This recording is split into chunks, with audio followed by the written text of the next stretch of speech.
Hey everyone, welcome back to the channel. Doss here. Just to let everyone know, the Chorus of Sin chapter will be coming out very soon. Hopefully you guys are excited for that.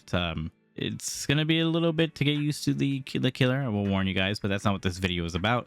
This video is about the current event that was going on Dead by Daylight for the past 3 weeks, which was the Summer Screams event. I want to talk about my thoughts and feelings regarding the event and things that I hope they do if they choose to return with a similar event. Things that I hope that they change and bring in.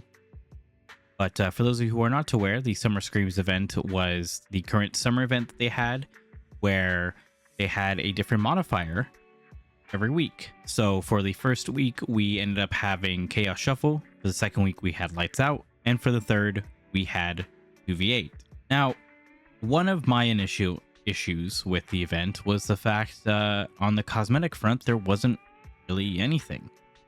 Skin-wise, there was only a cosmetic for V and Quante Young. And then in-game, the redeemable things you got were banners. And that's... I mean, the banners are nice, don't get me wrong. I'm using the Sable one currently, but there wasn't really much incentive to really do anything or get anything this time around. If you don't care for banners, or if you already have a badge and banner that you already like and you're not a completionist, there's really no incentive to you to do any of the challenges or to play any of the game modes unless you like them. I definitely think they probably could have put some better rewards in and maybe made a couple more cosmetics, maybe make something for killer, because unless I'm forgetting, there really isn't anything for killer cosmetic wise this time around. It's literally just the shirtless Quante Young and the swimsuit V, and that's it. None of the killers on the roster got anything for this event, and I do think that's a bit weird. I definitely am of the opinion that whenever an event happens, there should be equal rewards for killer and survivor players. There should be at least a cosmetic for killer and at least a cosmetic for survivor. Well, I definitely think in that aspect, this event was certainly lacking. However, another really big aspect that I have issues with is the modifiers themselves. You see, personally, I'm not a huge Chaos Shuffle and Lights Out fan. I find Chaos Shuffle to just be okay, and I think Lights Out is pretty ass, to be honest. And with Chaos Shuffle, they didn't really change anything. In fact, it was just still the most frustrating thing ever for killer. The reason being is with Chaos Shuffle, how it works in its most current iteration, both survivors and killers load into the map with random perks.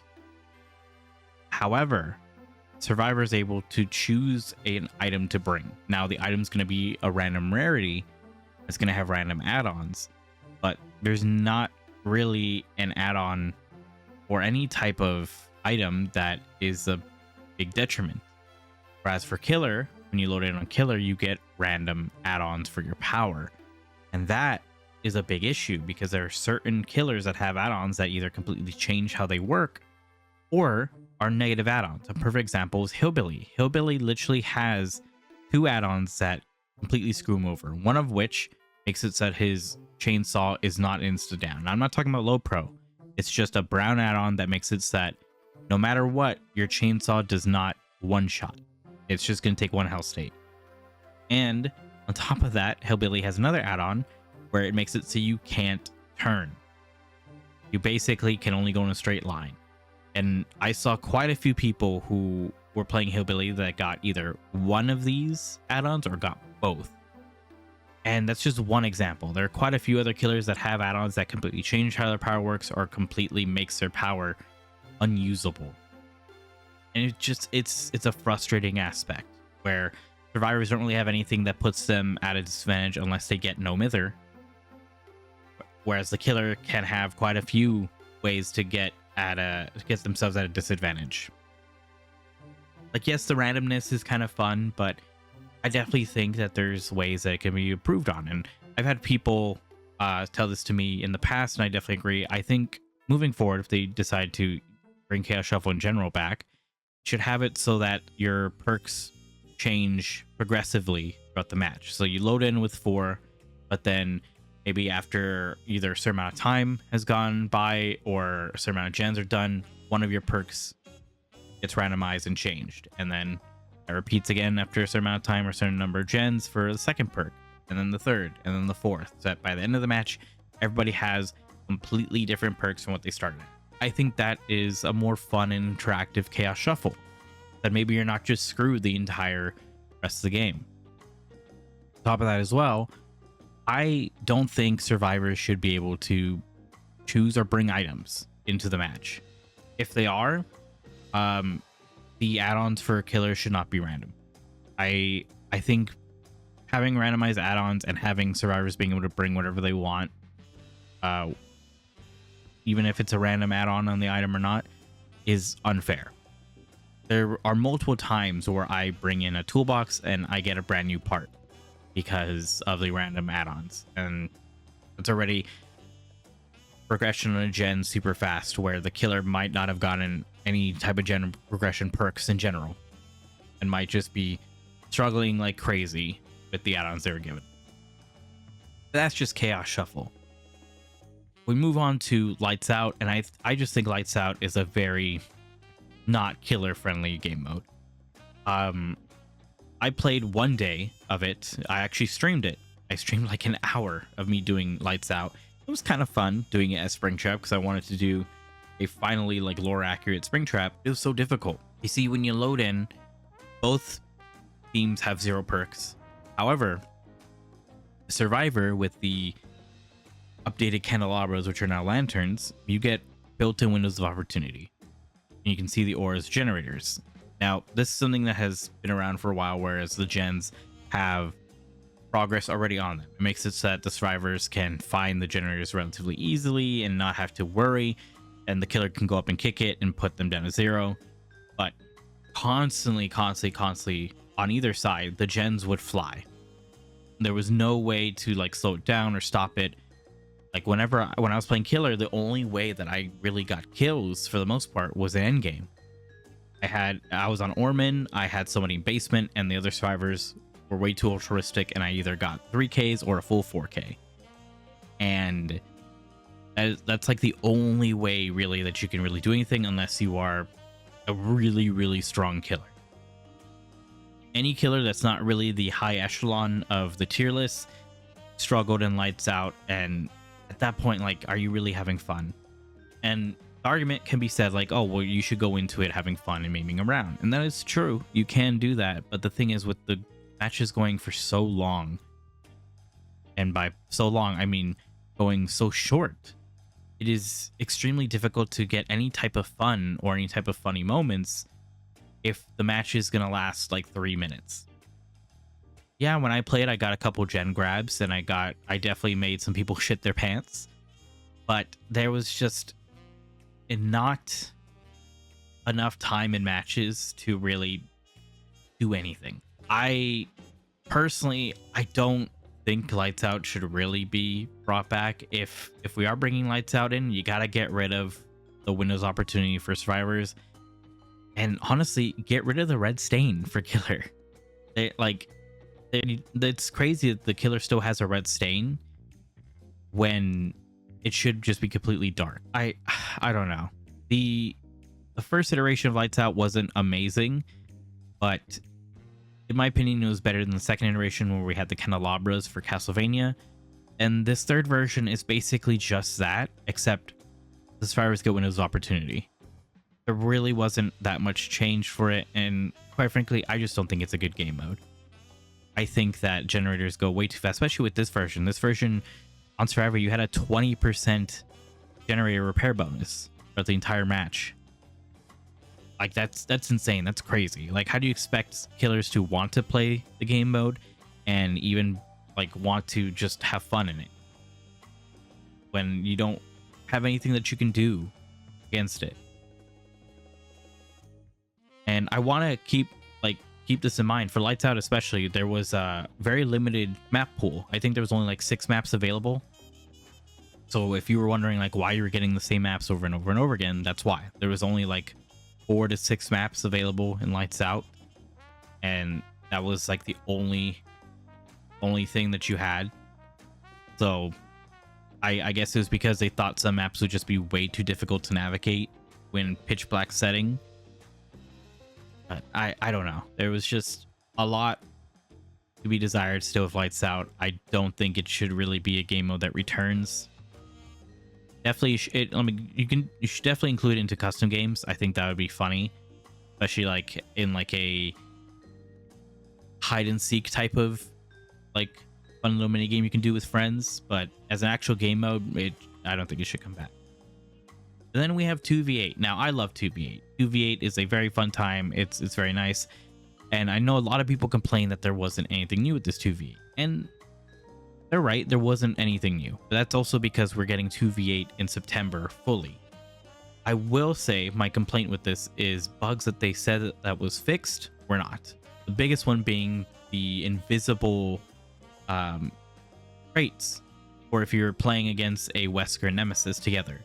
So this was a bug that existed for the last 2v8, where if you went against those 2 killers together, you wouldn't see the auras of the crates if you're infected. They were just invisible. You can see the spray bottle when you put it on the floor, but you couldn't see the crates, and that was stated to be fixed in the patch notes leading up to the summer event, and it wasn't.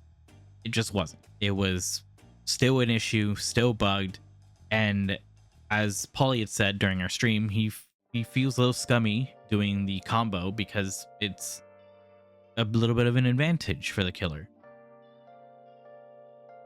From what I can tell, it seemed that they did fix the zombie locomotion, but I still don't like this sprint burst on command. I think that needs to be reverted to how it originally was for Escapist. Besides that, I am also surprised and confused that 2v8 was the modifier chosen for this. I guess they needed the most popular one to make this summer event actually be a hit and work, but we could have brought back like My Little Oni, or we could have brought in a brand new modifier. But I will say the Steam charts don't lie. Going from the last day of Lights Out to the first day of 2v8, the player base went up by 30k on Steam alone. Now granted, I am comparing a final day of a modifier to the first day of a modifier, but it was like night and day. Another issue that a lot of people had as well, which I don't personally have, is the queue times. The queue times were around 40 minutes long, and a lot of people were complaining and saying, like, man, that's long. Like, it's never been that long. It has.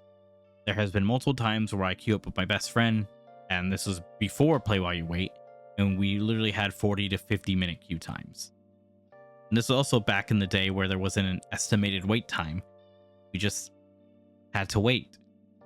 And I would like look at the clock and I would see like, oh yep, we're on the 48-minute mark, and then we get a queue.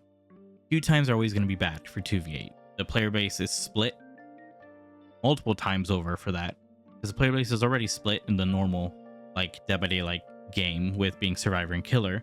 Then you add in 2v8 where you have another game mode that's splitting it, and in that other game mode you have killer and survivor right there on its own. You're basically having the player base split between 4 different instances: 1v4 survivor, 1v4 killer, 2v8 survivor, 2v8 killer. The queue times are going to be super long. There's not really a good way to fix that. Behavior tried before, where they had bots take up 2 of the slots, and that was horrible. It was probably the worst experience I've had in any type of game mode for Dead by Daylight, and I think almost everybody can agree. In fact, I have clips on Twitch where it was during that 2v8 and I had bots just screw me over.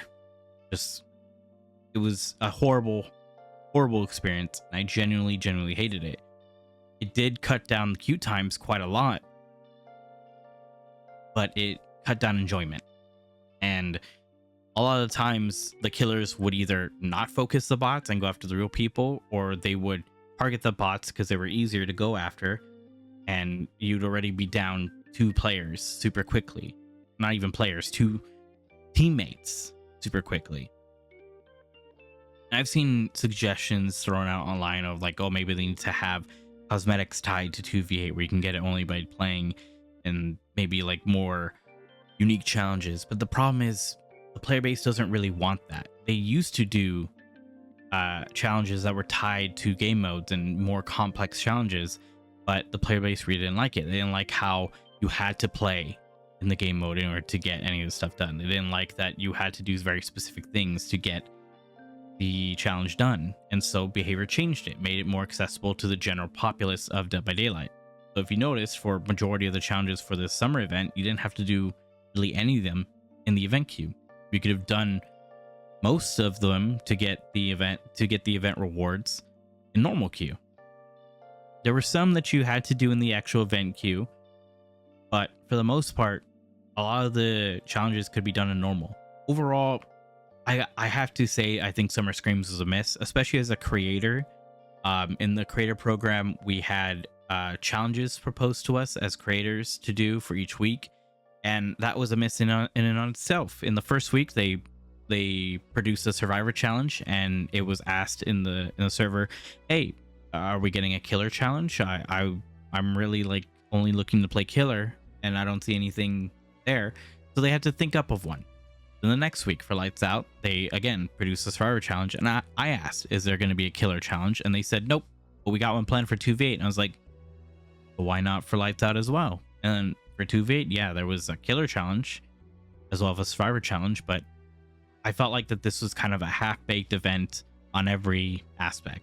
Not really a whole lot of cosmetics for this, not really a whole lot of rewards that people will typically care about, not really a whole lot of creative challenges in game or out of game. I felt like that this was just a slapped on event that they're like, let's see how people feel about very short run times for these modifiers. So I feel like if they do this again next year, they really gotta change things, because on top of that as well, for both 2v8, for 2v8 in itself, and also if you're playing specific killers, you lose out on some blood points. Because, or even for Survivor, because in 2v8 you don't hook survivors, so you don't get to put them on these barbecue hooks, because in the previous game modes you could put the survivors on barbecue hooks and you get extra scoring bonus for it. You get an extra bonus because it's an event hook. However, in 2v8 you don't get that because you're putting them into the entity and putting them into a cage. And if you're playing Xenomorph or Jason, you don't get that either because they have their own unique hooks. They're not barbecue hooks. On top of that, in Lights Out, the generators were normal generators. They were not the event generators. So you weren't getting added blood points for completing those generators. Whereas in 2v8 you are, and Chaos Shuffle you were. In Lights Out, as Survivor, you were not getting the event generator blood point bonus. And I feel like that's a huge missight. How that was very inconsistent with blood points and bonuses you get. On top of that as well, there wasn't really a blood point incentive for queuing up specific role or anything for the modifiers. There wasn't really a real big reason to play any of the modifiers this time around. There wasn't as much of an incentive to take part in the Summer Screams event. I definitely think next year they need to make more of an effort to give like more stuff to the community, whether it's blood points, whether it's cosmetics, whether it's tangible like rewards that we want. Because again, banners are great, but not everyone cares. More people care about actual skins. So hopefully they can do that, but that's really all I have to say about this event. It was kind of a nothing burger. I had a little bit of fun with Lights Out. I obviously had fun with 2v8 because I always do. I didn't really enjoy Chaos Shuffle. That's really it. There was a huge Reddit AMA as well during this time. If you'd like me to run through the AMA and all the information for that, please let me know down in the comments and I will make a video for it. If not, I'll just leave it be and just give you guys the information as it comes out. They did announce on the AMA and on Twitter a couple days ago that we are getting a kind of like chat wheel type of thing. similar to like Overwatch and Marvel Rivals and stuff along those lines. I am kind of 50-50 on that, but we'll have to wait and see. But if you're new around here, I make Dead by Daylight content. I am an official Dead by Daylight creator. I might have some special stuff coming up soon. We shall see. Things have been kind of hectic in my life, and things are continuing to be hectic in my life. So I'm trying to see if I can get those interview videos back up and running, but I'm waiting until things are more settled and more set in stone with my personal life. But yeah, if you're new around here, leave a like, subscribe if you're new, and as always, hope you all have a good morning, afternoon, and evening. Goodbye, everyone.